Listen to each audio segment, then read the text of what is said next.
Hello everyone, welcome to the Lifelogy. कल के lecture में हमने सेल से रिलेटेड बहुत सारी चीजें पढ़ी थी। ठीक है, उसके जो मेजर पार्ट्स है, जैसे कि सेल का जो ब्रेन होता था, क्या होता था, न्यूक्लियस होता था, इसके बारे में हम पढ़े थे। ठीक है, और इसके अलावा जो साइटोप्लाज्म है वो कहाँ होता था, उसका फंक्शन क्या होता था, वो कैसा दिखता था, फ्लूइड लाइक स्ट्रक्चर होता था, इसके बारे में हमने और भी तमाम चीजों के बारे में हमने यहाँ पर देखा था। ठीक है, इस लेक्चर में हम क्या पढ़ेंगे, सेल के अंदर जितने भी पार्ट्स हैं, इनसाइड द सेल्स। यहाँ पर देखो, टॉपिक का नेम क्या है हमारा, इनसाइड द सेल्स। ठीक है, मतलब सेल के अंदर जितने भी कोशिकांग है, कोशिकांग मतलब इसको इंग्लिश में हम बोलते हैं ऑर्गेनेलीज। ठीक है, इसके बारे में हम देखेंगे, जैसे कि एंडोप्लाज्म रेटिकुलम है, राइबोसोम्स है ना, और क्या होता था प्लांट्स में और एनिमल सेल्स में। प्लांट्स में वैक्यूल्स, खैर वैसे तो जो प्लांट्स है और एनिमल्स है उसमें दोनों में वैक्यूल्स पाए जाते हैं, लेकिन क्या प्लांट्स में बड़ा वैक्यूल होता था, लेकिन और जो एनिमल है उसमें क्या छोटा वैक्यूल होता। ये जो वैक्यूल है, क्लोरोप्लास्ट है, प्लास्टिड है, ये क्या है, इसके बारे में हम देखने वाले हैं। ठीक है, तो चलिए स्टार्ट करते हैं। यहाँ पर देखो, एनिमल सेल का जो ओवरव्यू यहाँ पर मैंने दिया है, क्यों दिया है, क्योंकि ये हमारे माइंड में होना चाहिए। ठीक है, इसको रिकैप करना बहुत जरूरी है, रिकॉल करना बहुत जरूरी है ताकि हम इसको भूले ना। ठीक है, अब देखो यहाँ पर जो एनिमल सेल होती है उसमें क्या क्या होता था, ये स्ट्रक्चर आपको माइंड में याद रखना है। क्यों, क्योंकि इसी के अंदर जितने भी स्ट्रक्चर्स हैं, जैसे कि सेल ऑर्गेनेलीज है, कोशिकांग है ना, उसको क्या है, उसको हम डिटेल से पढ़ने वाले हैं। तो आपको ये कहाँ कहाँ पर होता है, इसको आपको जानना जरूरी है। ठीक है, अब यहाँ पर देखो, हाँ, जो एनिमल सेल्स क्या होते हैं, हाँ अब मैंने यहाँ पर बताया था यूकैरियोट्स एंड प्रोकैरियोट्स के बारे में, लास्ट लेक्चर में हमने डिस्कस कर लिया था। जो यूकैरियोट्स होते हैं वो क्या होते हैं और इसमें क्या पाया जाता है, क्या नहीं होता। इसके अलावा जो प्रोकैरियोट्स होते हैं वो कैसे होते हैं, है ना। प्रोकैरियोट्स मतलब इसका मीनिंग क्या हो रहा है, प्रो का मतलब प्रिमिटिव। ये जो ऑर्गन्स है, ऑर्गेनिजम्स है, वो क्या है, बहुत पहले के मतलब उसमें जितने भी चीजें होंगी वो क्या होंगी, एक तो अब्सेंस होगी या फिर बहुत ही लेस डेवलप होगा, या तो डेवलप होगा ही नहीं। ठीक है, और जो यूकैरियोटिक होते थे उसमें क्या एग्जांपल मैंने दिया था, एनिमल्स का दिया था, प्लांट्स का दिया था। इसके अलावा जो फंजाई है वो क्या होते थे, यूकैरियोट्स होते थे। और जो प्रोकैरियोट्स है उसमें हमने क्या पढ़ा था एग्जांपल में, बैक्टीरिया पढ़ा था, एल्गी पढ़ा था, हाइड्रा पढ़ा था। ठीक है, और जो अमीबा था वो क्या है, प्रोकैरियोट सेल्स के अंतर्गत आएंगे। ठीक है, तो ये क्या हो गया, प्रोकैरियोट्स एंड यूकैरियोट सेल में क्या है डिफरेंस है, हमने क्लियर कर लिया था कल। ठीक है, अब हम देखते हैं यहाँ पर, आगे बढ़ते हैं। यहाँ पर क्या लिखा हुआ है, animal cells are eukaryotic cells. Okay, clear है हमको। They lack a cell wall. Of course मैंने क्या बताया था, जो एनिमल सेल है उसमें क्या सेल वॉल नहीं होती। सेल वॉल किस में होती है, प्लांट सेल में होती है, और कहाँ होती है, फंजाई में होती है। लेकिन जो एनिमल सेल है उसमें जो सेल वॉल है वो क्या है, नहीं होता है। ठीक है, बट है वह फ्लेक्सिबल प्लाज्मा मेम्ब्रेन। अब हमने ये भी पढ़ा था, जो प्लाज्मा मेम्ब्रेन है वो किस में होता है, एनिमल सेल में होता है, लेकिन सेल वॉल किस में होता है, प्लांट सेल में होता है और फंजाई में होता है। ठीक है, हमारे जो मतलब हम जो एनिमल है, हमारी जो एनिमल सेल्स हैं उसमें क्या प्लाज्मा मेम्ब्रेन होता था सेल वॉल की जगह। ठीक है, हमने प्लाज्मा मेम्ब्रेन है उसको भी हमने पढ़ ही लिया है, वो है क्या चीज, है ना। उसमें क्या होती थी, लिपिड की बायलेयर होती थी, और प्रोटीन क्या बीच बीच में धंसा होता था। उसमें हमने एक मॉडल देखा था, फ्लूइड मोजेक मॉडल देखा था, जिसको किसने दिया था, स्लेडन एवं स्वान ने दिया था। ठीक है, इसके बारे में हम पढ़ चुके हैं। अब हम आगे बढ़ते हैं। यहाँ पर क्या लिखा हुआ है, इनसाइड द साइटोप्लाज्म, मतलब जो इसमें, हाँ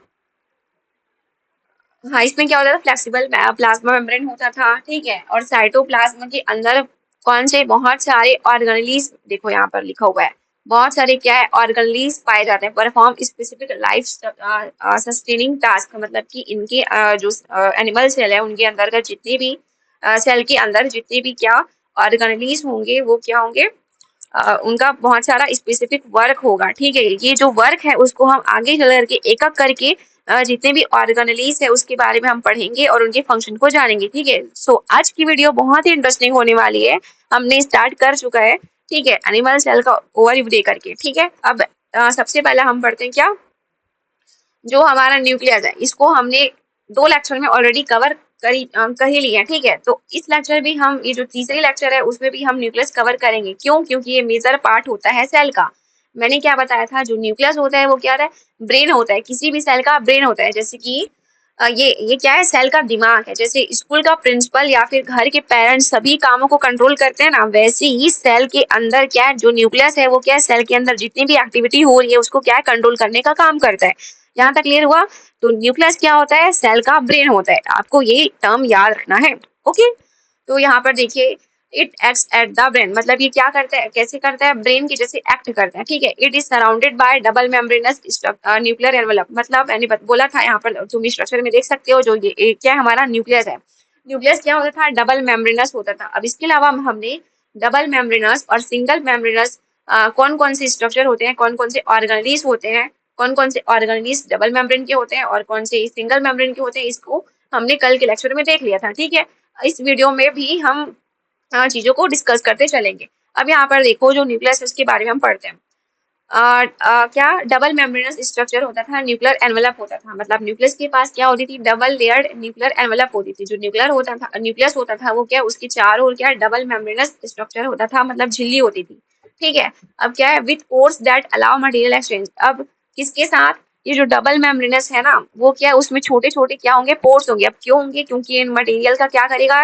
एक्सचेंज को अलाउ करेगा, मतलब इनमें जो जितने भी चीजें है ना, वो क्या है, अंदर आने और बाहर जाने में क्या करेगी? मदद करेगी। तो ये क्या है, जो न्यूक्लियस का जो एनवलप होता है, डबल मेम्ब्रेनस एनवलप होता है, वो क्या है, उसमें क्या होते हैं? पोर्स होते हैं। क्यों होते हैं? क्योंकि ये मटेरियल का एक्सचेंज करती है, इसी वजह से। क्लियर हो गया? तो ये था हमारा न्यूक्लियस। अब मैंने बताया था जो न्यूक्लियस है उसके अंदर का क्या होता है, उसके अंदर क्या होता है? क्रोमैटिन होता है। क्रोमैटिन क्या होता था? थ्रेड लाइक डीएनए स्ट्रक्चर होता था। अब मैंने उसमें क्या बताया था, जो हमारा क्रोमोसोम्स है उसके बारे में भी हमने यहाँ पर डिस्कस किया था, ठीक है, कल के लेक्चर में। इसके अलावा जो अंदर, जो यहाँ पर जो डार्क वाला पार्ट है, न्यूक्लियोलस है ना, न्यूक्लियोलस के पास क्या होता था? ये इसको हम क्या बोलते थे? राइबोसोम की फैक्ट्री बोलते थे। क्यों बोलते थे? क्योंकि जो न्यूक्लियोलस है वो क्या करता था? राइबोसोम्स और प्रोटीन का क्या करता था? फॉर्मेशन करता था। इसी वजह से जो न्यूक्लियोलस है उसको हम क्या करते थे? राइबोसोम की फैक्ट्री बोलते थे। यहाँ तक क्लियर हुआ? ओके, अब आगे बढ़ते हैं हम। तो ये हमारा क्या था? न्यूक्लियस था, ठीक है। अब देखते हैं जो एंडोप्लाज्मिक रेटिकुलम है, ठीक है। ये क्या है? Endoplasmic reticulum. अब यहाँ पर देखो, ये मोस्ट इंपॉर्टेंट है, ठीक है। Manufacturing system. अब इसको मैन्युफैक्चरिंग सिस्टम क्यों बोला जा रहा है, इसको यहाँ पर देखेंगे हम। A large network of membrane bound tubes, मतलब कि ये क्या है? मेम्ब्रेन बाउंड एक बड़ी सी क्या है? नेटवर्क है ना। मेम्ब्रेन बाउंड, इसमें क्या है? लार्ज नेटवर्क होती है, जो एंडोप्लाज्मिक रेटिकुलम होती है, ठीक है। It serves as a channel for transport of materials like proteins. ये क्या करती है? प्रोटीन के ट्रांसपोर्ट के लिए क्या करती है? एक पैसेज बनाती है, ठीक है, बिटवीन साइटोप्लाज्म एंड न्यूक्लियस, मतलब साइटोप्लाज्म और न्यूक्लियस के बीच प्रोटीन जैसे मटेरियल का, सब्सटेंस का क्या करती है? ट्रांसपोर्ट करने के लिए क्या करती है? वो एक पैसेज बनाने का काम करती है। तो कौन? Endoplasmic reticulum. मैंने क्या बोला? जो एंडोप्लाज्मिक रेटिकुलम है उसको हम मैन्युफैक्चरिंग सिस्टम बोल रहे हैं। क्यों बोल रहे हैं इसको, हम आगे देखेंगे, ठीक है। बस एक मिनट। अब यहाँ पर हमने क्या बताया, मैंने क्या बताया, जो ये जो मेम्ब्रेन, ये क्या होती है? मेम्ब्रेन बाउंड ट्यूब्स होती है, ठीक है। और ये क्या करती है? प्रोटीन्स जैसे सब्सटेंस के लिए क्या करती है? साइटोप्लाज्म और न्यूक्लियस के बीच पैसेज का क्या करेगी? मतलब ट्रांसपोर्ट के लिए क्या करती है? पैसेज प्रोवाइड करती है, एक मार्ग क्या बोलते हैं उसको, एक रास्ता प्रोवाइड करती है, ठीक है। तो ये क्या है? Endoplasmic reticulum. अब ये टू टाइप्स के होते हैं, कौन कौन से? ये देखो, रफ एंडोप्लाज्मिक रेटिकुलम, आर का मतलब क्या हो रहा है? Rough endoplasmic reticulum. आर मतलब रफ, आर मतलब एंडोप्लाज्मिक रेटिकुलम, ठीक है। Has ribosomes. अब क्या है? रफ एंडोप्लाज्मिक रेटिकुलम, ठीक है। यहाँ पर देखो तुम स्ट्रक्चर में, ये जो स्ट्रक्चर दिख रहा है ना, ये वाला स्ट्रक्चर, ये जो स्ट्रक्चर दिख रहा है वो क्या है? Rough endoplasmic reticulum. अब इसमें रफ क्यों बोल रहे हैं? इसको हम हिंदी में बोलते हैं खुरदुरी। खुरदुरी अंतः द्रवी जालिका बोलते हैं, ठीक है। अब क्यों बोल रहे हैं? क्योंकि इनके बीच यहाँ पर तुम देख सकते हो छोटे छोटे डॉट लाइक स्ट्रक्चर दिखाई दे रहे हैं, वो क्या है? राइबोसोम है, ठीक है। अब जो ये यहाँ पर इंपॉर्टेंट चीज है, ठीक है, जो एंडोप्लाज्मिक रेटिकुलम का जो पहला वाला टाइप है, रफ एंडोप्लाज्मिक रेटिकुलम, वो क्या होता था? उसके पास क्या है? राइबोसोम है। अब रफ एंडोप्लाज्मिक रेटिकुलम इसीलिए नाम है क्योंकि वो क्या है? उसके पास राइबोसोम है, हैज राइबोसोम्स मेक प्रोटीन्स। जो राइबोसोम है वो क्या करता है? प्रोटीन का फॉर्मेशन करता है, ठीक है। तो यही इंपॉर्टेंट हो जाता है, जो रफ एंडोप्लाज्मिक रेटिकुलम है वो क्या है? उसके पास राइबोसोम्स होंगे और वो क्या करेगा? प्रोटीन का प्रोटीन का फॉर्मेशन करेगा, प्रोटीन को बनाएगा, ठीक है। अब सेकंड जो हमारा टाइप है एंडोप्लाज्मिक रेटिकुलम का, स्मूथ एंडोप्लाज्मिक रेटिकुलम, ठीक है। अब smooth sorry smooth endoplasmic reticulum, इसका मतलब क्या हो रहा है, उसके पास कोई भी राइबोसोम्स होगा ही नहीं, उसमें क्या होगी, लिपिड होगी।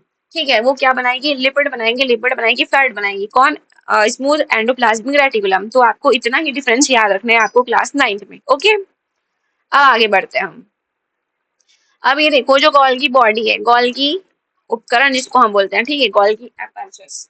अब ये क्या है, पैकेजिंग सेंटर, इसको यहाँ पर देखो, हाँ ये जो क्या है पैकेट, अरे यार क्या हो रहा है यहाँ पर, ये क्या है, पैकेजिंग सेंटर। अब पैकेजिंग सेंटर क्यों बोल रहे हैं, इसको यहाँ पर देखो, डिस्कवर्ड बाय कैमिलो गोल्गी, इसको जो खोज, इसकी जो डिस्कवरी की थी, है ना, इसको किन्होंने खोजा था, कैमिलो गोल्गी ने किया था। तो आपको यहाँ पर याद रखना है, यहाँ पर किन्होंने डिस्कवरी की थी, कैमिलो गोल्गी ने की थी। It consist of flat sacs called cisternae arrange parallelly, मतलब कि इनमें क्या है, यहाँ पर देखो ये क्या है, सिस्टर्नी है, ये क्या दिख रहा है आपको, ये सिस्टर्नी बोलते हैं इसको, ठीक है। ये क्या है, चपटी थैली लाइक, सिस्टर्नी को हम हिंदी में थैली बोल रहे हैं, ठीक है। ये क्या होती है, जो कॉल की बॉडी होती है वो क्या होती है, चपटी थैली की जैसे होती है। यहाँ पर दिख रहा है, चपटा चपटा थैला दिख रहा है, सैक दिख रहा है ना, शख्स बोलते हैं जिसको हम, वो क्या है, उसको हम सिस्टर्नी बोल रहे हैं। तो आपको यहाँ पर एक एमसीक्यू में पूछ लेता है, जो सिस्टर्नी है वो किसका पार्ट होता है, तो किसका पार्ट होता है, कॉल की बॉडी का पार्ट होता है, ठीक है। तो ये क्या है, it consist of flat sacs called cisternae, ठीक है। यहाँ पर देखो इनकी खोज किसने की थी, कैमिलो गोल्गी ने की थी, और इसमें क्या है, चपटी थैलिया होती है जिसको सिस्टर्नी बोल रहे हैं, ठीक है। अब इनका काम क्या होता है, राइबोसोम का, सॉरी गोल्गी बॉडी का, यहाँ पर देखो, storage, modification and packaging of products in vesicle. ये क्या करता है, हम इसको इसीलिए बोल रहे हैं पैकेजिंग सेंटर, क्यों, क्योंकि ये पैकिंग का काम कर रहे हैं। किसकी पैकिंग का काम कर रहा है, चीजों को पैक करके सेल के अंदर और बाहर सही जगह पहुंचाने का काम इनका होता है, ठीक है। जैसे एक पोस्टमैन क्या करता है, एक करियर सर्विस करता है ना, मतलब जैसे कि पोस्टमैन का काम क्या होता है, चीजों को कलेक्ट करके, मतलब पोस्ट को कलेक्ट करके क्या करेगा, घर घर जा करके पहुंचाएगा। तो ऐसी ही जो गोल्गी अपैरेचस होती है, गोल्गी बॉडी होती है, वो क्या करती है, चीजों को पैक करती है, उसकी पैकेजिंग का काम करती है, और क्या करेगी, एक सेल से दूसरे सेल तक, सेल के अंदर और बाहर सही जगह पहुंचाने का काम करती है, ठीक है। तो ये क्या है, ट्रांसपोर्ट सिस्टम बोलते हैं इसको, या फिर पैकेजिंग सेंटर बोलते हैं, ठीक है। तो आपको याद रखना है, जो पैकेजिंग सेंटर है वो कौन होती है, गोल्गी बॉडी होती है, ठीक है। तो ये था, ठीक है। अब बढ़ते हैं लाइसोसोम्स। लाइसोसोम्स जिसको हम सुसाइडियल बैग बोलते हैं, सुसाइडियल बैग क्यों बोलते हैं इसके बारे में हम देखेंगे यहाँ पर। These are membrane bound sacs, मतलब ये क्या है, ये भी क्या होती है, मेम्ब्रेनस होती है ना, इसमें मतलब इसके चारों क्या होती है, मेम्ब्रेन होगी इसके अंदर, ठीक है। यहाँ पर देख सकते हो, lysosomes are membrane bound organelles that contains digestive enzymes and क्या ब्रेकिंग डाउन मैक्रोमोलिक्यूल्स। अब इसको हम सुसाइडल बैग क्यों बोल रहे हैं, इसको हम थोड़ी देर में पढ़ने वाले हैं यहाँ पर, ठीक है। यहाँ पर क्या लिखा है, with powerful digestive enzymes made by rough endoplasmic reticulum। ये क्या होती है, ये पावरफुल डाइजेस्टिव एंजाइम्स इसमें क्या होती है, भरी हुई होती है। ये जो लाइसोसोम्स है ना, उसमें क्या है, पावरफुल एंजाइम्स होता है। पावरफुल एंजाइम्स क्यों बोल रही हूँ यहाँ पर, क्यों, क्योंकि ये अपने ही सेल को मेटाबॉलिक एक्टिविटी के दौरान क्या पचा लेती है, खुद डाइजेस्ट कर लेती है। किसकी वजह से डाइजेस्ट कर लिया है, क्योंकि उसके पास क्या हो रहा है, पावरफुल डाइजेस्टिव एंजाइम्स हो रहे हैं, और इसी पावरफुल डाइजेस्टिव एंजाइम की वजह से जो अपने आसपास की जितनी भी सेल्स है उसको क्या कर लिए वो मतलब खा लेती है, बोल सकते हैं ना, डाइजेस्ट कर लेती है। तो इसी वजह से हम बोल रहे हैं इसको क्या, suicidal backs of the cell, ठीक है। देखो ये क्लीनअप का काम करती है, ये सफाई कर्मी बोलते हैं इसको, ठीक है। हम लाइसोसोम्स को हिंदी में मतलब एक टर्म दिया गया यहाँ पर, सफाई कर्मी, ठीक है। ये दो चीज याद रखना है आपको, लाइसोसोम्स को सुसाइडल बैग भी बोला जाता है और सफाई कर्मी भी बोला जाता है, ठीक है। मैंने क्या बताया, जो सुसाइडल बैग है इसको क्यों बोल रहे हैं, क्योंकि ये सेल के कचरे और मरे हुए हिस्सों को क्या करती है, साफ कर देती है, ठीक है। और सेल को खत्म होने से क्या करती है, बचाती है। मतलब सेल के अंदर जितने भी खराब मटेरियल है, या फिर कचरा है, या फिर मरा हुआ क्या मतलब मरी हुई जो पार्ट्स है ना, जो दैट जो मर गई है मतलब क्या बोल रही हूँ, किसको मर गई बोल रही हूँ, यहाँ पर कुछ भी जैसे कि मैंने क्या बताया, जो लाइसोसोम्स होती है वो अपने आसपास के सेल्स को मतलब कि खराब चीजों को क्या कर लेती है, पचा लेती है, डाइजेस्ट कर लेती है, इसी वजह से इसको हम सुसाइडल बैक्टर है। तो यहाँ तक क्लियर हुआ। अब इसके अलावा हम क्या बोल रहे हैं, क्लीनअप बोल रहे हैं। क्लीनअप क्यों, मतलब सफाई कर्मी बोल रहे हैं, क्यों बोल रहे हैं, क्योंकि they digest worn out organelles for foreign materials like bacteria. देखो यहाँ पर ये पुराने बैक्टीरिया या फिर पुराने सेल्स को क्या कर देती है, डाइजेस्ट कर लेती है, इसी वजह से हम इसको सफाई कर्मी बोल रहे हैं, क्लीनअप बोल रहे हैं। ठीक है, आप यहाँ पर स्ट्रक्चर देख सकते हैं। ठीक है, ये जो गोल गोल स्ट्रक्चर है वो क्या है, लाइसोसोम है। ठीक है, अब देखो यहाँ पर जो माइटोकॉन्ड्रिया है, अब माइटोकॉन्ड्रिया क्या होती है, ये बहुत ही इंपॉर्टेंट है। ठीक है, माइटोकॉन्ड्रिया को हम बिजली घर बोलते हैं, the power house of the cell. ठीक है, क्यों बोल रहे हैं, क्योंकि इससे ये जो है ग्लूकोज को तोड़ करके एनर्जी बनाता है, इसी वजह से बिल्कुल वैसे ही कैसे जैसे एक जो थर्मल पावर प्लांट बिजली पैदा करते हैं ना, वैसे ही जो ये क्या करती है, ग्लूकोज को तोड़ तोड़ करके एनर्जी प्रोवाइड करती है, एनर्जी बनाती है, एनर्जी का फॉर्मेशन करती है, इसी वजह से the power house of the cell बोला जा रहा है किसको, माइटोकॉन्ड्रिया को। ठीक है, यहाँ पर देखो they release energy needed for life through chemical reaction storing in ATP molecules। मतलब ये क्या है, लाइफ के लिए आवश्यक इंपॉर्टेंट एटीपी के रूप में जो है एनर्जी क्या है उसको फॉर्म करती है। ठीक है, ये क्या होती है, टू मेम्ब्रेनस, मतलब मैंने बताया था जो माइटोकॉन्ड्रिया होती है वो क्या है, डबल मेम्ब्रेनस स्ट्रक्चर होता है। ठीक है, आउटर इज पोर्स, जो आउटर मेम्ब्रेन होता है उसमें क्या होते हैं, पोर्स होते हैं, किसकी तरह, न्यूक्लियस की तरह। न्यूक्लियस की जो आउटर मेम्ब्रेन होती थी उसमें क्या होती थी, पोर होती थी। तो ऐसे ही जो माइटोकॉन्ड्रिया है उसकी जो आउटर मेम्ब्रेन है उसमें क्या होता है, पोर होता है। ठीक है, पोर्स होता है, छिद्र होता है, छेद होता है। ठीक है, किसके लिए, चीजों को ट्रांसपोर्ट करने के लिए। इनर डीपली फोल्डेड, और जो इनर वाला जो, ये देखो यहाँ पर, ठीक है, ये क्या है, फिंगर लाइक स्ट्रक्चर बना रहा है, इसको हम क्या बोल रहे हैं, क्रिस्टी बोल रहे हैं। अब सिस्टरनी और क्रिस्टी में यहाँ पर तुमको कंफ्यूजन नहीं हुआ है, सिस्टरनी कहाँ था, वो कहाँ था, गोल्गी बॉडी में था, और जो क्रिस्टी है वो कहाँ है, क्रिस्टी हम किसको बोल रहे हैं, जो अंदर वाली लेयर है ना, जो मतलब इनर जो मेम्ब्रेन है माइटोकॉन्ड्रिया की, वो क्या है, फिंगर लाइक प्रोजेक्शन बना रहा है, उसी को हम क्रिस्टी बोल रहे हैं। ठीक है, ये क्या होती है, डीपली फोल्डेड होती है, इसकी इसी वजह से इसको क्या बोल रहे हैं, हम क्रिस्टी बोल रहे हैं। ठीक है, तो ये है, और इसके अंदर क्या होगा, राइबोसोम्स होगा। अब जो माइटोकॉन्ड्रिया है, एंडोप्लाज्मिक रेटिकुलम है, जो रफ एंडोप्लाज्मिक रेटिकुलम है उसके पास भी राइबोसोम होता था, और जो माइटोकॉन्ड्रिया उसके पास भी क्या होगा, राइबोसोम्स होगा। यहाँ पर तुम स्ट्रक्चर में देख सकते हो। ठीक है, ये आउटर मेम्ब्रेन है और ये जो अंदर वाली है वो इनर मेम्ब्रेन है। ठीक है, और जो अंदर वाली जो स्पेस दिख रही है उसको हम क्या बोलते हैं, मैट्रिक्स बोलते हैं। इसमें क्या होता है, मैट्रिक्स भरे होते हैं। मैट्रिक्स भी क्या होता है, एक फ्लूइड स्ट्रक्चर होता है। ठीक है, और जो छोटे छोटे पार्ट दिखते हैं ब्लू कलर के, वो क्या है, ग्रेन्यूल्स है। इसको आप इतने डीप में मत जाओ, क्योंकि आपको इतना याद रखना है क्लास 9 में जो माइटोकॉन्ड्रिया उसका फंक्शन क्या है, उसको क्या बोलते हैं और क्या काम करते हैं। ठीक है, ओके, अब आगे बढ़ते हैं हम। जो वैक्यूल्स है, मैंने क्या बताया था, जो वैक्यूल्स है वो दोनों में पाया जाता है, दोनों में मतलब प्लांट सेल्स में और जो एनिमल सेल्स है उसमें, दोनों में ही पाया जाता है। जो वैक्यूल्स होता है वो प्लांट में बड़ा होता है, बड़ी साइज का होगा, जो एनिमल सेल्स में क्या होता है, छोटी साइज का वैक्यूल्स होता है। ठीक है, यहाँ पर चीजों को मैं बार बार रिपीट कर रही हूँ क्योंकि आपको इस वीडियो में ही याद होना चाहिए, है ना, जो चीजें है वो इस वीडियो में ही याद हो जानी चाहिए, तो आपको बहुत ही ईजी पड़ेगा। ठीक है, रिवाइज करते टाइम।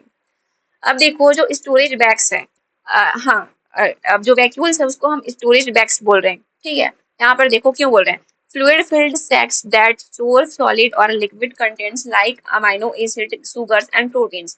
ये क्या होती है, fluid like structure, sorry, fluid filled होती है, मतलब ये जो वैक्यूल्स होती है वो क्या होती है, एक थैला है, वैक्यूल्स को एक थैला मान लो, वो क्या होता है, उसके अंदर क्या होगा, फ्लूइड फिल्ड होगा। ठीक है, फ्लूइड फिल्ड सैक होता है दैट स्टोर सॉलिड और लिक्विड कंटेंट्स। ये क्या करता है, लिक्विड और सॉलिड कंटेंट जैसे कि अमाइनो एसिड, शुगर और प्रोटीन को क्या करता है, स्टोर करने का काम करता है, किसमें, प्लांट्स में। ठीक है, यहाँ पर देखो जो प्लांट्स है उसमें जो वैक्यूल्स होती है वेरी लार्ज साइज की होती है, प्रोवाइड टर्जिडिटी एंड रिजिडिटी।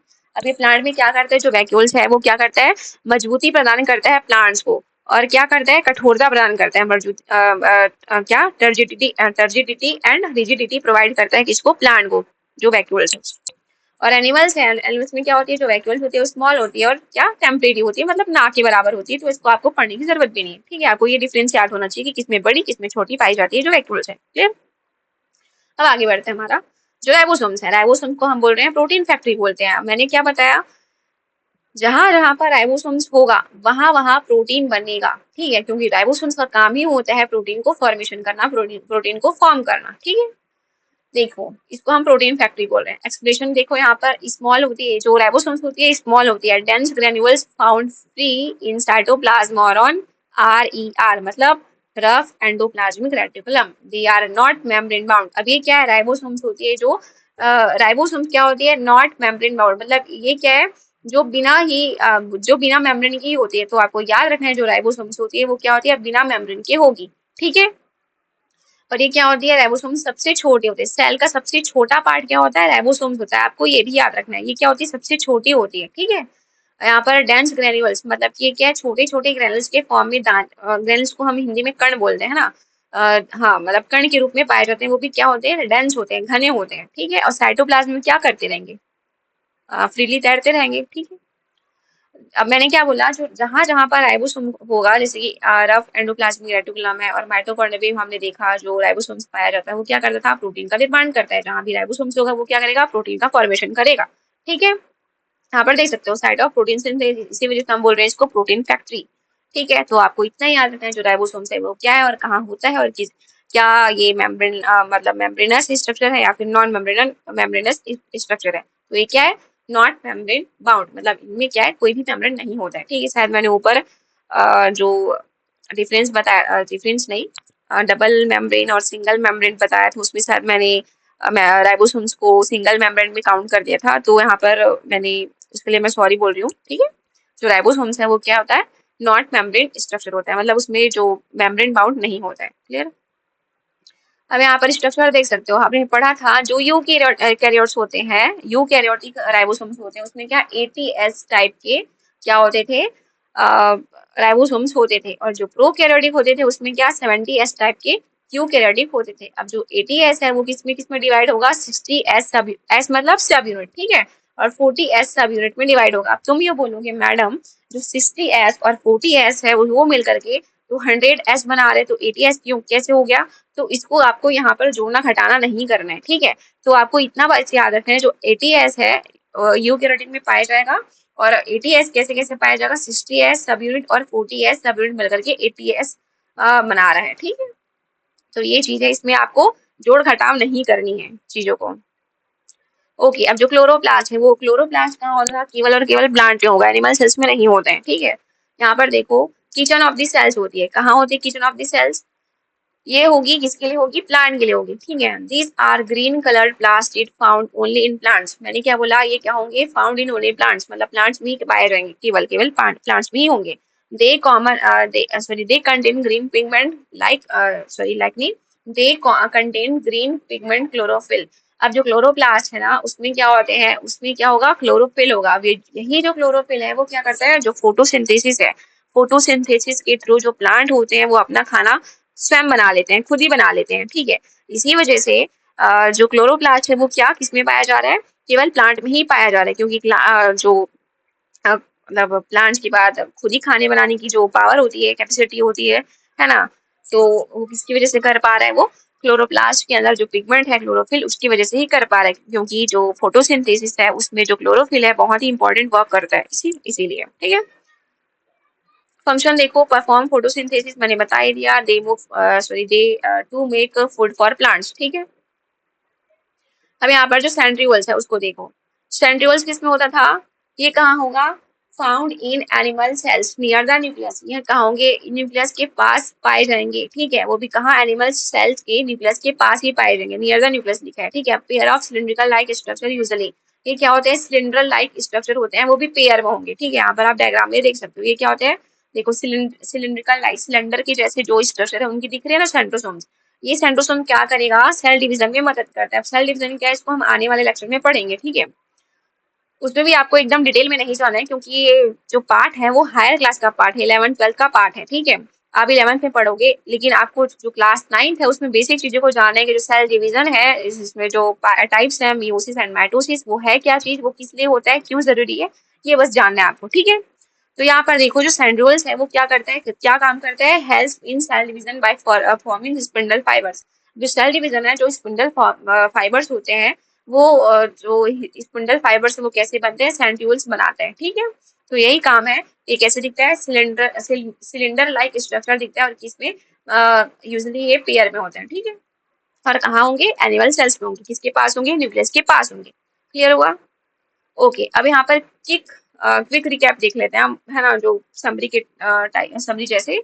देखो, न्यूक्लियस, इनका की फीचर क्या था, कंडेंस डीएनए, इनके बारे क्या होता था, डीएनए होता था। इनका जॉब क्या होता था, कार्य क्या होता था, फंक्शन क्या होता था, कंट्रोल सेल सेंटर, मतलब ये क्या है, ये क्या होता था, सेल का ब्रेन होता था ना, इसलिए हम बोल रहे हैं कंट्रोलेशन का काम करता था। ठीक है, और जो माइटोकॉन्ड्रिया उसको हम क्या बोल रहे हैं, ये डबल मेम्ब्रेनस स्ट्रक्चर होती थी। ठीक है, और ये क्या करती थी, एनर्जी बनाती थी, एटीपी बनाती थी, इसको हम सेल का पावर हाउस बोलते थे। ठीक है, यहाँ पर मैंने लिख ही लिया यहाँ पर।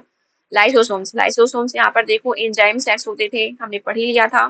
ठीक है, ये क्या करती है, सुसाइडल बैग का काम करती है, क्लीन अप, ये इसको हम सफाई कम कर भी बोलते हैं, क्योंकि आसपास की अपनी जितनी भी खराब सेल्स है उसको क्या कर देती, डाइजेस्ट कर देती थी। ठीक है, और एंडोप्लाज्मिक रेटिकुलम, इसमें हमने टाइप पढ़ा था, रफ एंडोप्लाज्मिक और स्मूथ एंडोप्लाज्मिक रेटिकुलम। ठीक है, ये क्या होता था, ट्यूब लाइक नेटवर्क होता था। ठीक है, ये क्या करता था, ट्रांसपोर्ट करता, जैसे कि प्रोटीन वगैरह की क्या करता था, ये प्रोटीन को ट्रांसपोर्ट करने के लिए पैसेज प्रोवाइड करता था। ठीक है, और जो क्लोरोप्लास्ट है वो कहाँ होता था, उसमें क्या कंटेंट होता, उसमें क्या होता था, क्लोरोफिल पिगमेंट होता था ना, वो क्या करता, फूड मेकर, मतलब ये इसको हम क्या है, प्लांट का क्या बोलते थे, रसोई घर बोलते थे। ठीक है, किचन ऑफ द सेल्स बोलते थे। ठीक है, तो ये हमारा क्या था आज का ये लेक्चर।